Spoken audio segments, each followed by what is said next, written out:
আমাদের যে 1.5 কোটি প্রবাসী আছেন, এই প্রবাসীদের জন্য আমরা একটি প্রবাসী কার্ড ইন্ট্রোডিউস করতে চাই। এই কার্ডটি তাকে ব্যাংকিং ফ্যাসিলিটি দিবে এবং এই কার্ডটির মধ্যে তার সব রকম ডিটেলস থাকবে। যখন উনি ফিরে আসবেন, এই কার্ডটির মাধ্যমে উনি কি কি কাজ করছেন সেটার উপরে ভিত্তি করে যাতে তাকে আমরা একটা দেশে সুন্দর পরিবেশের নিশ্চয়তা দিতে পারি। এটিকে আমরা নাম দিয়েছি, যেটি আমরা প্রবর্তন করতে চাই, এটিকে আমরা নাম দিয়েছি প্রবাসী কার্ড।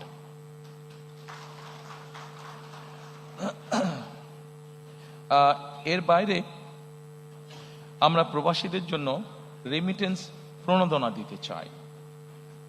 বৈধ উপায়, রাষ্ট্রের যে উপায় আছে সেই উপায় যখন ওনারা টাকা পাঠাবেন সেইটার উপরে আমরা তাদেরকে একটি প্রণোদনা দিতে চাই। একটি সার্টেন অ্যামাউন্টের বেশি হলে অবশ্যই তাদেরকে আমরা সেই প্রণোদনাটা দিতে চাই, যাতে করে তারা দেশে যখন ফিরে আসবেন সেই প্রণোদনার পয়সাটা দিয়েও যাতে তারা তাদের কোনো একটি কাজে ব্যবহার করতে পারেন।